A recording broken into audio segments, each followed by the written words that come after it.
नमस्कार दोस्तों, एडिल civil services classes में आप सबका स्वागत है।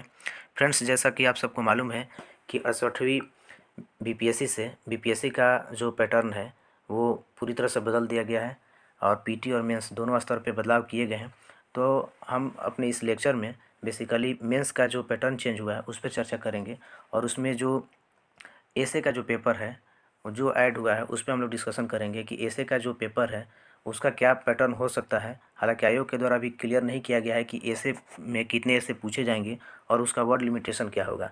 ठीक इसी तरह से फ्रेंड्स एक और बात है कि जो जीएस का पेपर है, यहाँ पर देख लीजिए जो नए पैटर्न को सर GS1 और GS2। हालांकि ये पहले भी था और पहले भी 300 मार्क्स का था और इसमें भी 300 मार्क्स का ही है। 3 घंटे का टाइमिंग दिया गया है, लेकिन इसमें ये नहीं बोला गया है कि ये जो जीएस का पेपर होगा इसमें कितने क्वेश्चन आपको लिखने होंगे। क्या क्वेश्चन का जो पैटर्न पहले वाला था जिसमें 8 क्वेश्चन लिखने होते थे और शुरुआत के 6 क्वेश्चन जो होते थे वो 38 मार्क्स के होते थे और 2 लास्ट के क्वेश्चन जो है 36 मार्क्स के होते थे। तो आयोग ने ये क्लियर नहीं किया है, लेकिन ये अनुमान लगाया जा रहा है कि जिस तरह से नए पैटर्न में बदलाव किया गया है तो हो सकता है कि जीएस के पेपर में भी बदलाव देखने को मिल सकता है।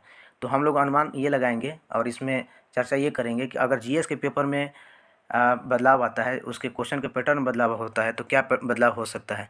तो इसके लिए फ्रेंड्स जो यूपीएससी और यूपीपीसीएस का जो पैटर्न है उससे आकलन हम लोग कर सकते हैं कि अभी वर्तमान में यूपीएससी में 20 क्वेश्चन लिखने होते हैं और इसी तरह से यूपी में भी 20 क्वेश्चन जीएस में लिखने होते हैं। और जो क्वेश्चंस होते हैं वो अलग अलग मार्किंग के अनुसार होता है। जैसे कि यूपीएससी में देखिएगा तो 250 मार्क्स के क्वेश्चन होते हैं, जिसको शुरुआत के 10 क्वेश्चन जो होते हैं वो 10 मार्क्स के होते हैं और लास्ट के 10 क्वेश्चन जो होते हैं वो 15 मार्क्स के होते हैं। यूपी में जो शुरुआत के 10 क्वेश्चन होते हैं वो 8 मार्क्स के होते हैं, 8 मार्क्स के, और लास्ट के जो 10 क्वेश्चन होते हैं वो 12 मार्क्स के होते हैं। तो इस तरह से यूपी में बनाया गया है। तो बिहार के द्वारा अभी कुछ नहीं बताया गया है। तो हमारा अनुमान ये है कि अगर बीपीएससी भी शॉर्ट क्वेश्चन पूछती है जीएस में तो 300 मार्क्स को, मेरे ख्याल से 300 मार्क्स को जो है इसको आयोग चाहेगा तो 20 क्वेश्चन पूछेगा और प्रत्येक क्वेश्चन को जो है 15 मार्क्स में पूछा जा सकता है। तो इस तरह से ये 300 मार्क्स का हो सकता है। नहीं तो दूसरी तरफ जो है आयोग अगर चाहेगा तो कम क्वेश्चन भी पूछे, मान लीजिए 15 ही क्वेश्चन पूछे और प्रत्येक क्वेश्चन को 20 मार्क्स में रख सकता है। तो इस तरह से भी 300 मार्क्स के हो सकते हैं। ये आयोग डिसाइड करेगा कि क्या हो सकता है, लेकिन आपको जो है मेंटली रूप से तैयार रहना पड़ेगा कि हो सकता है कि जीएस के भी क्वेश्चन के पैटर्न में बदलाव हो सकता है और देखने को मिले। तो उसके लिए आप लोग तैयार रहिएगा। हालांकि आयोग जो है इसको क्लियरिटी करनी चाहिए कि क्या जीएस के भी पैटर्न में चेंज होने वाला है या नहीं होने वाला है, ताकि बच्चे जो हैं उसी के अनुसार जो है तैयारी अपनी कर सकें। और जो दूसरी अहम बात है फ्रेंड्स वो एसे पेपर को लेके है।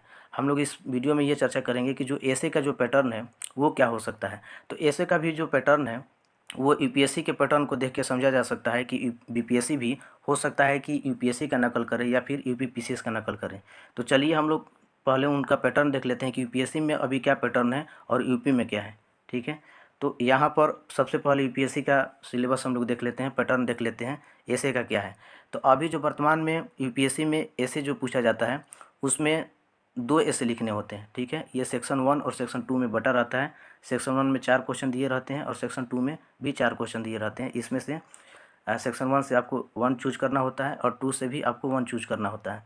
और इसको जो है प्रत्येक क्वेश्चन जो है 125 मार्क्स का होता है। ठीक है, तो इस तरह से 2 क्वेश्चन मिलके आपके 250 मार्क्स के हो गए। ठीक है, और जो वर्ड लिमिटेशन है तो वर्ड लिमिटेशन जो ऐसे यूपीएससी में जो पूछा जाता है उसमें 1000 से लेकर 1200 वर्ड में आपको ऐसे लिखना होता है। तो ये यूपीएससी का जो पैटर्न है ये अभी तक का ये पैटर्न रहा है। तो हो सकता है कि बीपीएससी जो है इसी तरह से 2 क्वेश्चन पूछे जो प्रत्येक ऐसे जो है 150 मार्क्स का हो। ठीक है, तो ऐसे 2 पूछ सकती है बीपीएससी, प्रत्येक जो है 150 मार्क्स का होगा। इसी तरह से टोटल 300 मार्क्स के आपके ऐसे हो जाएंगे।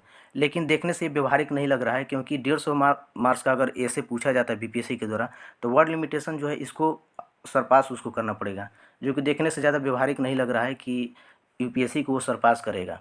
ठीक है, तो मेरा ये अनुमान है कि हो सकता है कि यूपीएससी की तरह अगर पैटर्न करता है बीपीएससी तो इस टाइप का ही कर सकता है। लेकिन ज़्यादा व्यवहारिक जो है मुझे यूपी का जो अभी पैटर्न लग रहा है ऐसे का, वो ज़्यादा व्यवहारिक लग रहा है। यूपी का जो पैटर्न है ऐसे का वो देख लेते हैं। इसमें 3 सेक्शन होते हैं, सेक्शन 1, इसी तरह से सेक्शन 2 और 3। इसमें से तीनों सेक्शन से एक एक आपको ऐसे लिखने पड़ते हैं और ये 150 मार्क्स का होता है और प्रत्येक जो ऐसे होता है वो 50 मार्क्स का होता है। तो 3 ऐसे हो गए आपके 150 के। तो इस तरह से बीपीएससी भी चाहेगा तो 3 ऐसे पूछ सकता है और प्रत्येक ऐसे जो है 100 मार्क्स का हो सकता है। तो ये ज़्यादा व्यवहारिक लग रहा है कि 3 ऐसे जो है 100 मार्क्स में पूछे जा सकते हैं। तो ये तीनों मिलाकर 300 मार्क्स के ऐसे हो सकते हैं, ठीक है। और यूपी में जो वर्ड लिमिटेशन है वो कितना है, तो यूपी का जो वर्ड लिमिटेशन है प्रत्येक ऐसे का वो आपको 700 वर्ड में लिखना होता है। तो इसी के आसपास बीपीएससी जो है 700 से 800 के अराउंड में आपसे ऐसे पूछ सकता है। प्रत्येक ऐसे जो है 100 मार्क्स का हो सकता है। इसी तरह से आपको 3 ऐसे लिखने पड़ेंगे और अलग अलग जो टॉपिक हो सकता है जैसे कि सब्जेक्ट वाइज उसको कैटेगराइज करके पूछा जा सकता है। जैसे कि यूपी के द्वारा सेक्शन 1 में लिटरेचर से पूछा जाता है। इसी तरह से जो दूसरा होता है ये इकोनॉमिक्स से रिलेटेड होता है, ठीक है। और जो तीसरा होता है वो आपका मान के चलिए कि इन्वायरमेंट से रिलेटेड या फिर कोई योजना से संबंधित जो चीज़ें होती हैं, जैसे जनधन योजना, फिर इसके बाद जल संरक्षण वगैरह, इन सब चीज़ों से पूछा जाता है। तो 3 सेक्टर से क्वेश्चन यहाँ से पूछे जाते हैं। तो मेरा ये कहना है कि आयोग को जो भी क्वेश्चन का पैटर्न होगा ऐसे का उसको क्लियर करना चाहिए ताकि स्टूडेंट जो है उसी के अनुसार अपनी प्रिपरेशन को आगे बढ़ा सके। क्योंकि ये देखा जाए तो जो 68वीं का पीटी है वो 12 फरवरी को है और 2 से ढाई महीने के गैप के बाद ही मेंस है। तो अगर क्लियर कर देता है आयोग तो बच्चे उस तरह की मेंटली रूप से तैयार होकर अपनी पढ़ाई को आगे कर सकते हैं, मेंस की तैयारी को आगे बढ़ा सकते हैं। सवाल ये उठता है कि अगर आयोग क्लियर नहीं करता है तो हम लोग अपनी प्रिपरेशन को क्या करें। तो देखिए, जो अभी जीएस का पेपर है तो जीएस के पेपर में मान के चलिए कि जो पहले का पैटर्न है उसी पैटर्न पे आप तैयारी कीजिए, लेकिन मेंटली रूप से तैयार ये रखिए अपने आप को कि अगर छोटे क्वेश्चन भी लिखने के लिए आए तो उसको भी मैं डील कर सकूं। लेकिन जो ऐसे की तैयारी है आपको जो है अभी जो है कोशिश करना है कि 700 वर्ड में लिखना है और धीरे धीरे करके इसको 1000 वर्ड में इसको लेकर जाएँ, क्योंकि हो सकता है कि आयोग जो है इसी के अराउंड में अपने वर्ड लिमिटेशन को रखेगा, ठीक है फ्रेंड्स। तो धीरे धीरे अपनी प्रैक्टिस को जारी रखिए और आगे जो कुछ भी होता है तो उस पर वीडियो लेकर आया जाएगा। लेकिन आयोग को जो है इस पर जल्द से जल्द क्लियरिटी जो है दिखानी चाहिए ताकि बच्चे जो है किसी भी डिलेमा में ना पड़े, ठीक है फ्रेंड्स। तो आज की वीडियो में इतना ही, मिलेंगे हम लोग अपने नए वीडियो में, तब तक के लिए